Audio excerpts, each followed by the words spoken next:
welcome back to Performance Process Podcast. I'm Ronan, your host, as usual. And this week we got two guests on here. We have Ken Ballhause from Sync Ergonomics, and we have John Pitman from the South Australia Sports Institute. These two guests are so highly qualified, I'm going to have to let them introduce themselves. Ken, how about we start with you? You're too qualified for me to list off all your expertise. Do you want to give us an overview of what you do? And just Sync Ergonomics, the company that you head up. Yeah, okay, so I guess Sync Ergonomics is what I'm most well known for. Sync Ergonomics is really a business that grew out of bike fitting, which is a service that I've been providing for a lot longer than we have been providing the Sync Ergonomics components. And ultimately, Sync Ergonomics is a business that grew out of the need to provide equipment or more optimized equipment for control setups. My background is sports science, biomechanics is my focus, and position optimization is ultimately what I'm most passionate about. Sync Ergonomics is, I guess, the component offshoot of that interest. We had organized this podcast interview just last week. I think we'd set up this time slot to record. Within about an hour of setting that up, I had just coincidentally from a couple of Australian colleagues been suggested to me that I should record a podcast with you, Ken, on crank length. And so that's maybe a topic we need to get back to, but it was just funny when I went back to the guys and said, Ken and I are recording next week. We just booked it an hour ago. So that was quite a coincidence. We've also got John Pitman here. John, I could just say you're head of aerodynamics at the Australian Centre for Sports Aerodynamics, and that would be qualification enough, but you've done quite a bit of aerodynamic and CFD work in cycling over the past decade or so. Do you want to give us a bit of background there too? Yeah, so there's a new wind tunnel facility, which is branded Australian Centre for Sports Aerodynamics, and that's in Adelaide, South Australia. That's a kind of a co-funded venture between the SA government and the Australian Institute for Sport. So there's a federal kind of funding there, which is based on the intent is to uplift performance of all Australian sports that have an aerodynamic influence. That's the tunnel is brand new, just opened a couple of months ago, and then working backwards from there. So I was an independent consultant for about 18 months. So I did that, and one of the people I worked with was Ken during that time. And then before that, probably the more stuff I can talk more about is worked as the aero guy at Cycling Australia, or Oz Cycling as it's now known. So I was based at the velodrome in Adelaide, and worked on projects for Tokyo and World Championships and things like that for 5 years. The thing that took me there was I did a piece of consultancy for Simon Jones when he joined there as performance director, and that was what should a wind tunnel be for cycling. So the wind tunnel that we run now, took that long to be kind of specified and built. And so I met Simon Jones when he was at Team Sky as the head of innovation. So from 2010 until the time, so 2017, I was aerodynamicist at Jaguar Land Rover, automotive company in the UK, and wind tunnel, CFD, and developing vehicles. And then probably in the sort of the second 2/3 of my time there, I moved more into methods development role. And there was it basically started off as a marketing thing. Jaguar Cars sponsored Team Sky at the time. There was a desire to do sponsorship activation. And they wanted to showcase engineering capability through the sponsorship. So they said to the team, what would you like engineering help with? And they said aero and tyres. I remember my colleague Adrian that got the email through said, got an email I think you'll find interesting here, John. And so that started off, and we got involved with doing Pinarello bikes and cask helmets and bits and pieces. And we had some good successes on the projects there. There was a lot more low-hanging fruit back in those days. So you're kind of able to have some good wins and then good relationship with the team, and that built forwards from there. So I mean, your name is listed on as working on the Cask Utopia, the Mistral, the Proton, the Bambino Aero helmet projects, aerodynamic design and CFD simulation support for the Pinarello F8, which I think, 10 years on from the release of that frame is probably the frame that like set the entire industry on the path that it's on now, in terms of aero. And that was the first, I don't know if it was the first, but I do think it was like one of the first frames to really divert attention of all brands in that direction. You also worked on Wiggins's Pinarello Bolide R record bike, the Argon TKO, obviously the new Factor Hanzo track, given your position now. I'd actually heard a lot about this new one tunnel when I was in Adelaide in January. I didn't get a chance to get up and see it. I don't even know if I would have had got in to see it had I inquired, but I just quite like that it's called the Sassy Tunnel. I think I don't know how difficult it is to work with, but that's a great name, which is obviously an acronym for South Australian Sports Institute Wind Tunnel, but let's just call it the Sassy Tunnel. Yeah. Well, as I said, you're both phenomenally well qualified. It's fantastic to have you on the show. I'm a little bit worried because I have no idea what we're about to talk about. I know the conversation was sparked by Grace Brown's Olympic winning time trial bike, which has the new Sync Ergonomics Aero Bar 4 bars, or Aero bars on it. But I also know that there's somewhat of a highly classified top secret project that you may or may not be willing to share much information on. I think the general theme we're going to look into is individual aero and the future of aerodynamics, and Ken, as you were just explaining before we hit record here, why aero is not simply just or bolt-on aero doesn't might not be the way to go. I think before we delve into that though, Ken, you give us a bit of a background there on how Sync came to be. Is it fair to say that Sync is a big proponent of the high hands aero position? Building building an aero bar to support that high hands position was the initial spark that led to the creation of Sync. Yeah, absolutely. That's really what the first product revolved around. I was involved with Bridie O'Donnell's Our Record well before Sync even started, and even back then, what we were trying to achieve was an elevated hand position. And really, the only way you can do that is to elevate the arm cup or angle the arm cup. And that's what the Sync brand really started with, was products around A, achieving the high hands position, but B, supporting the elbow once your hands are elevated. Yeah, and everything has really grown out of that concept. There is a bit of debate on the high hands position. There seemed to be a while there where anybody aero testing was moving to like steeper and steeper arm angles. How high are we talking here, like in terms of extension angle? And has Sync found that it is a safe bet for everyone, or it maybe the high hands position isn't for everyone and you really do need to test it? Yes, I think from my side, there's really two things there. In order to get comfort in a TT bike, so on a TT bike, your center of mass is so far forward of the bottom bracket, you're effectively always rotating around the bottom bracket, you're always falling forward.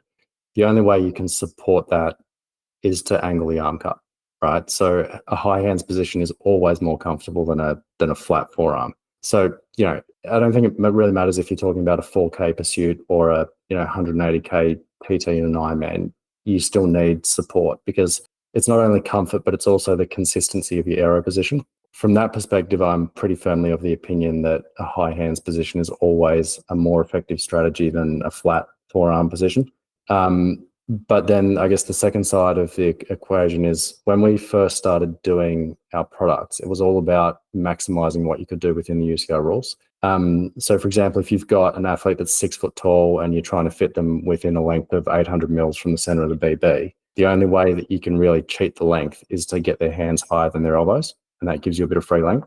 Mm-hmm. So it was a comfort and a consistency consideration, but also how can you maximize literally fitting an athlete within that box that you provided. If that kind of answers your question. It does, yeah. And like, am I hearing you correctly that in terms of like outright CDA, a high hands position might not be the fastest for everyone, but if you look at a bigger picture, you add in comfort, you add in sustainability, you add in like rider considerations rather than just aero testing, that's where maybe there is another gain that won't show up just in a aero testing session. Yeah, I think that John would have some pretty, I guess, good insights there in terms of the mechanism around what's happening when you elevate the hands. But I guess at a practical level, which is, I guess, where I do all of my work in terms of bike fitting, inside in the lab, but also aero testing on the track. So, I'm not talking about low at a local level around an elevated forearm, but purely what's the outcome in terms of someone's position. I don't think I've ever seen a situation where an athlete is less aero with a high hands position. But yeah, I guess John's insight there at a local level would be kind of cool. My kind of engineering brain is struggling with the concept of high hands. It's higher than what? Is my first question. And in the UCI book, you have, there's tilted down, there's flat, and then there's up. Mm-hmm. The shape change that you're after is essentially, I work with kind of flow frameworks in my head. So I had developed all these things in my head for cars after looking at lots of different shapes. And then you come to cyclists, and it took me a while to kind of deprogram myself from looking at a person on a bike as a person on a bike and just see it as an object that airflow is going around. But kind of getting back to the question, you would always want to make a shape that has got two cylinders hanging down from underneath it, which is the legs, and then a couple of other cylinders hanging down in front. You make the top one a kind of a nice blob. And the way you do that is, so it's either hands up or head down, and that makes the front of that shape, more of a bullet shape. It's the details within that. So on the macro scale, you can't decouple hands and head. What the general rule that always works is bringing the head to the hands, and you can either move the head down. What the high hands, if I can cope with saying that, allows you to do is close that up without folding yourself in half and straining your neck. And Ken talked about at the beginning about saddle, and these are all just like enablers. You kind of you need to think about where you're trying to get to, which is this kind of ovalized upper body shape. How do you enable that? You need to roll the pelvis forward. That relieves tension down the spine, which allows you to jut your head forwards and down. And because obviously a forearm that's like that by itself is more draggy than forearm.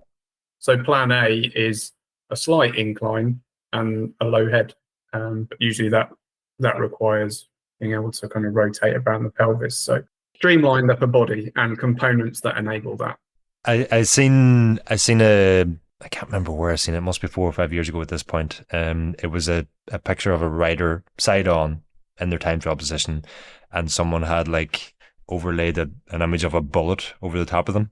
And you could see very clearly how they had tried to bring their head down, their hands up to sort of create that bullet profile, which, I mean, just on the face of it looked very, very fast.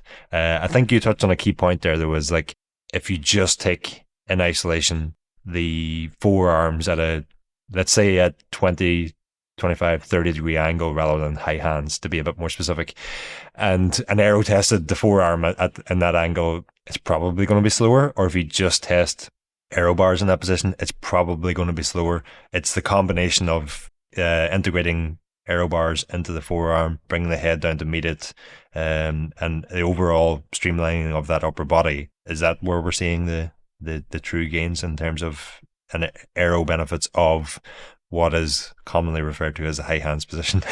Yeah, that's pretty much it.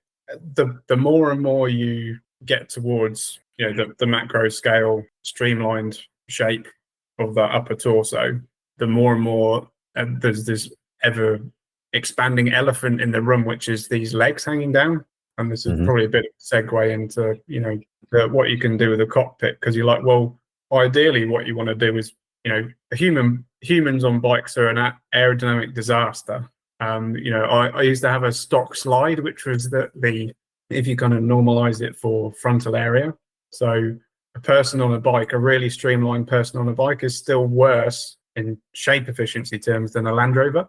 And I used my kind of talk about around Land Rover's famously not all that aerodynamic either. Yeah, but my former colleagues are still chipping away at it, and they're now pretty good. But yeah, what you want to get to is, can you actually fold yourself in half whilst having a bullet shape and shelter some of the legs? So there's only so low you can go, and then you okay, you want a flat torso, but your legs are always going to be constrained by going that way, and you're putting ever cleaner flow onto them. So what do you do about that? So you maybe use parts of the bike to steer the thing around them. Which is a great segue to Aerobar 4, which kind of sparked this conversation. And I want to just go back, first of all, like Sync, and maybe just correct me at whatever part I go wrong here, Ken. But from my understanding, Sync developed Aerobar 1, which was like traditional looking round poles, but supporting the high hands position. Then there was Aerobar 2, which is like a more ergonomic version of that. Then Aerobar 3 was born out of the 3D printed titanium Aerobar project for Luke Plapp and the likes, but was more of an off-the-shelf, semi-customizable Aerobar solution that we've seen the likes of Jaco Alula and Team UAE Emirates and other riders using recently.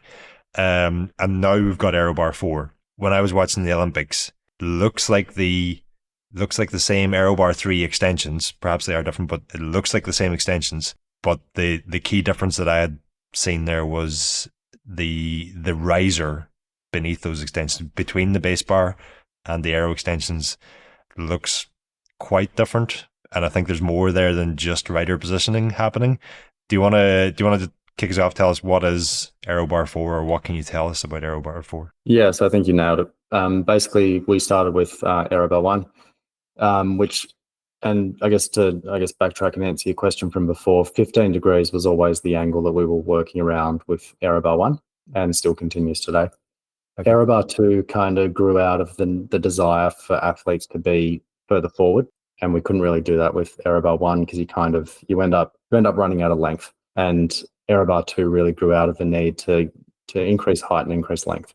And that kind of evolved into, I guess, increasing angle as well. And at that time, it was really only triathletes that could utilize that extra angle, more than 15 degrees. But with the change of the UCI rules, that has now allowed us to also explore greater angles for UCI athletes as well. So really, Aerobar 3 kind of grew out of the rule change and us being able to exploit sort of slightly more extreme positions. And then Aerobar 4 is, just the evolution of Aerobar 3 using the exact same extension. And some feedback from John on how we could, I guess, get some more aero gains and look at the spacer as the component where we could utilize that development work. So I know Aerobar 4 is developed through like CFD investigations of how the Aerobar assembly can, I'm just reading straight off your website at this point, but better designed to manipulate downstream airflow. And John, you were listed as an author on a paper published, I think, end of 2021. And the title was The Influence of Interrelationship of Leg Position and Riding Posture on Cycling Aerodynamics. Was it that work that led to Aerobar 4? And is that what those spacers beneath the extensions are doing, is like manipulating downstream airflow? That paper that you're referring to is probably, there's a bit of a tip of the iceberg in terms of all the sorts of investigations that we did. So I worked a lot with the guys at Monash University, which is over here in Melbourne, Australia. And there's a fantastic group of people there, and we used their wind tunnel extensively through the Tokyo cycle. Quite a few, it's been used a long time in Australian sport before that. The studies, and I think, probably a lot of people in my kind of sort of similar role elsewhere probably sympathise. 90% of what you do, you can never publish it. So that was just a bit of a small slice of all those sorts of things. We through my time at the Aussie cycling team, had various conversations with Ken, and Ken's kind of like building the products, and the cake part, the part which is getting the position right. I say it quite a bit. The aero is actually the easy bit. The hard bit in this game, I found one of the hardest bits is the implementation, and it actually becomes when you say, right, we want to be on this bike, and then you come up across these seemingly baffling challenges, like we can't get the right spaces. And so someone has to make them, and then it's all a bit too difficult and da da da da da. So through those conversations where we're talking about building the cake, we also kind of touch on the things of like, and then once you sort that out, you could do this icing stuff and the cherries on top of the cake, which is things like flow steering and stuff. But you need to spend a lot of time and effort getting the cake there. More recently, Ken said, what do you think about these? So I did some proof of concept work, and that was filled with a lot of just general. I talk about this framework. So all these different projects you work on, all different sizes and shapes of riders. You start to see that there's as much aerodynamically, there's as much difference between, for example, a male pursuiter and a female pursuiter as there is one guy in the team pursuit team and another male guy in the team pursuit team. Similar sprinters, you've got in the Australian team, you had Matt Glaetzer, who could ride with a very low front end.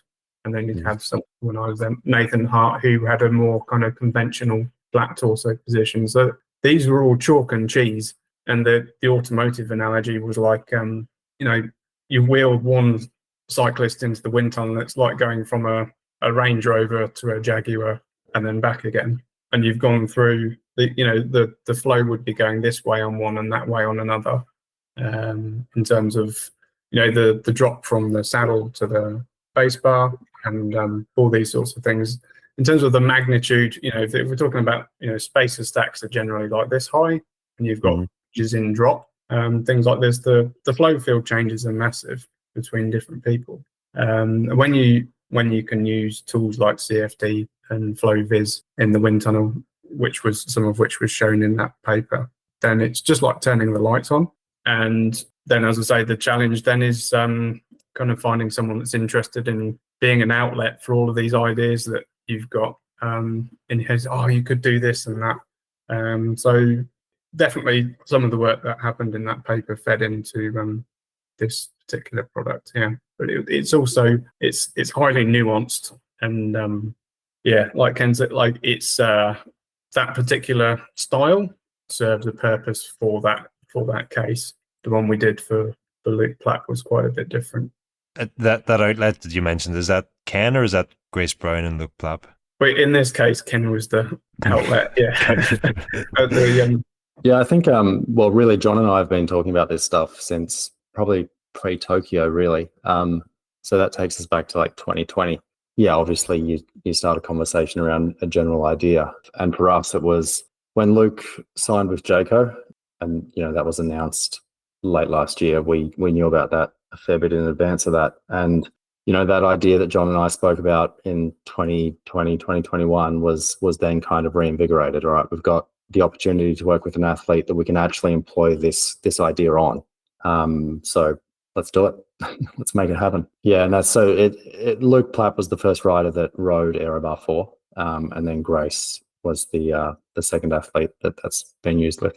I mean, I've just read straight from the website, as I said earlier, about what Aerobar 4 is. For the benefit of the listener, can we get like what is the mechanism behind, or what's the concept behind Aerobar 4? Is there a more succinct way or a better explanation than what I've given there? So it's all about, I guess, the human-bike interaction. That's what bike fitting is. Well, in a sense, the human-bike interaction. But this is kind of reversing that and looking at how the components can then evoke an aero effect when you factor in the athlete downstream. It's flow control, and how can we look at the aero bar plus the athlete and get a better performing package. The product is as much the service as it is the actual thing.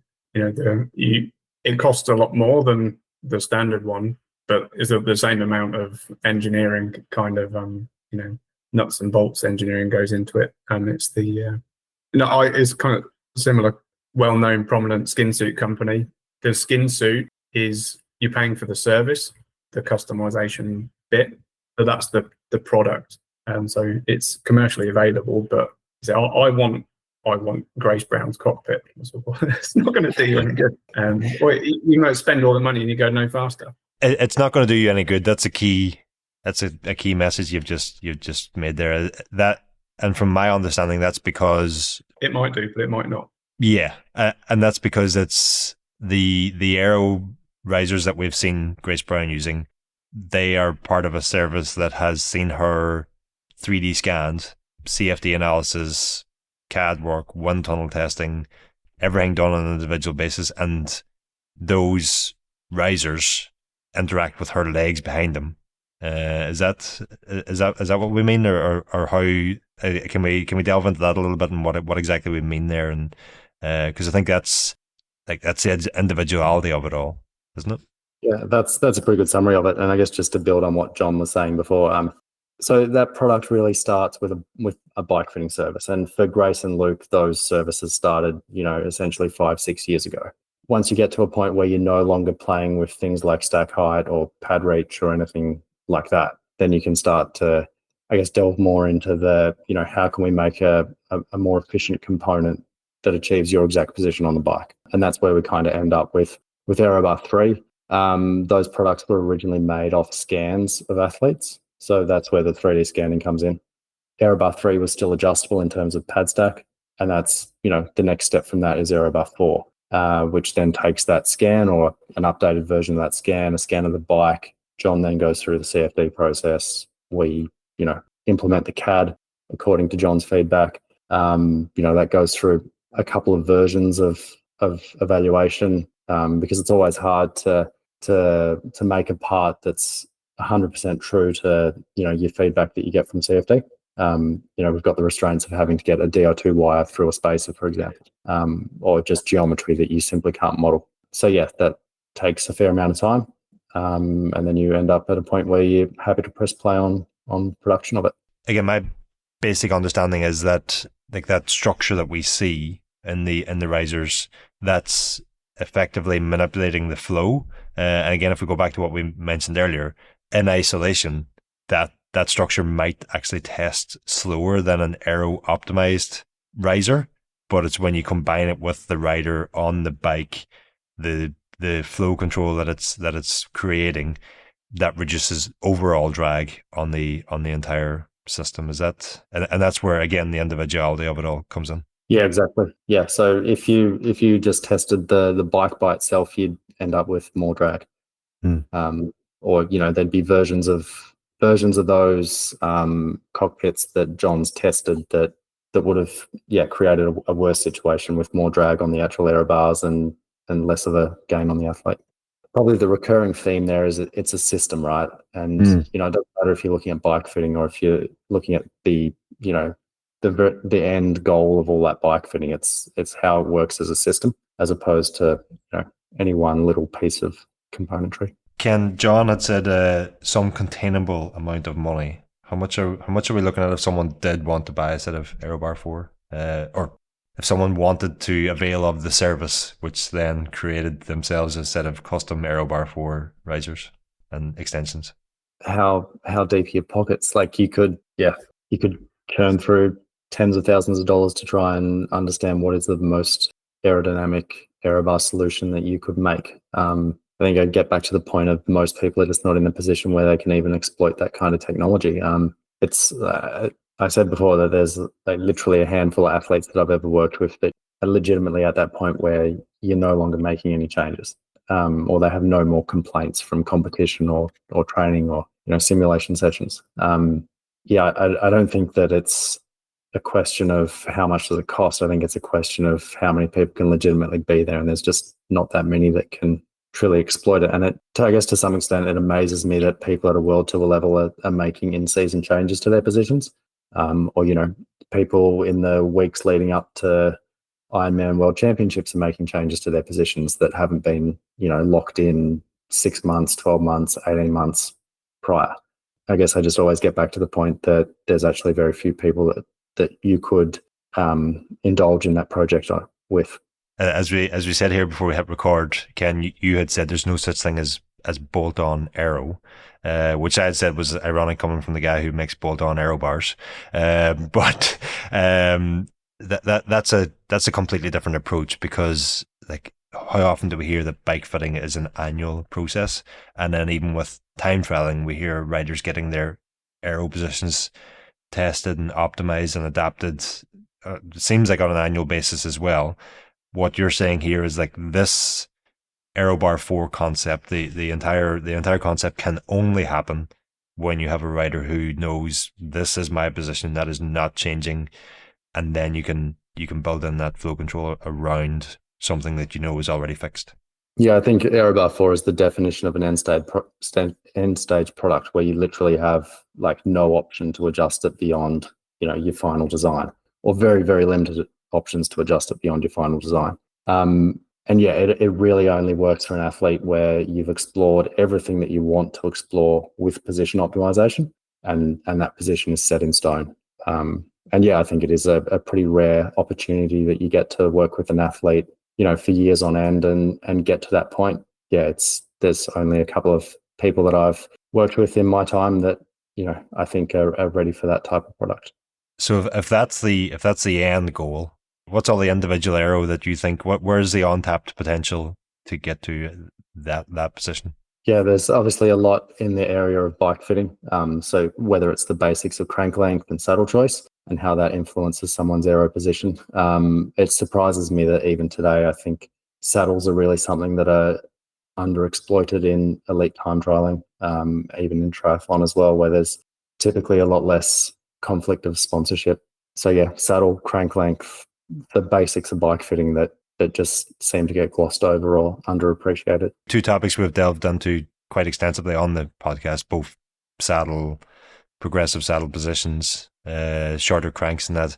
My theory is that they're glossed over because you can't see the saddle when the rider's on it, and so you can't really aero optimize it. And there are aero cranks, but again, it's much more standard component more often than not. Do you want to just delve into what you think those two components specifically can unlock in terms of an aero position? Yeah, so I guess the way that I view most things is through a biomechanical sort of lens. So saddle choice is all around supporting the torso angle that you want to achieve. For time trialing, you're looking at torso angles less than 20 degrees. The only way you can do that effectively is if you're tilting the pelvis forward or anterior tilt of the pelvis. The only way you can anteriorly tilt the pelvis is if you take pressure off the perineum and basically allow that to happen at the seat. So what is an aero optimized saddle? It's a saddle that allows you to anteriorly tilt your pelvis, and there's only a handful of saddles on the market that do that. So, straight away I look at, you might have 100 saddles in front of you and there'd be 3 or 4 of those that you would use on a TT bike. Have you any examples of saddles that? ISM and Dash are the two brands that really stand out at the moment. Both are great products. And on the crank side of it, are you a proponent of shorter is better, or how do you determine the optimal crank length? So crank length is always proportional to leg length. What's short for one person is not short for another person. Mm-hmm. Say, for example, you're looking at an athlete that's 6 foot tall, or you're looking at an athlete that's 5'5". They're, you almost can't get a short crank for someone that's 5'5", but a short crank for someone that's 6 foot tall is 165 mil crank. Crank length purely comes down to the leg length of the athlete. Do the Instagram posts of Pogacar's riding 165 cranks and won the Tour de France because of that trigger you as much as? I just say that the Pog should have been riding 165s the whole time, and that would have been his normal crank length. Crank length is a bit of a rite of passage. I think you have to go through with once you become involved in cycling, and then you think, oh, this must be a thing, and then you read the literature, which says it's not really that big a deal, but you still investigate it yourself anyway, and then you come back out of it and go, yeah, okay, we kind of organically got there anyway, but you go around there and end up maybe very slightly different to where you were already, and you go, okay, I feel I've got this now. But you got to do the hard yards and try it and go back to where you started. Yeah, so really it's a system, and I think it's how you build that system from the ground up, getting all the basics right. So, starting at the pedal interface, crank length, saddle choice, their overall position, the saddle design, and how that supports the biomechanical requirements of time trialing. I think that's really the thing that most people can benefit from when they want to consider being more aerodynamic on a bike. It's getting the low hanging fruit and building a process around position optimization and understanding of how equipment can support that.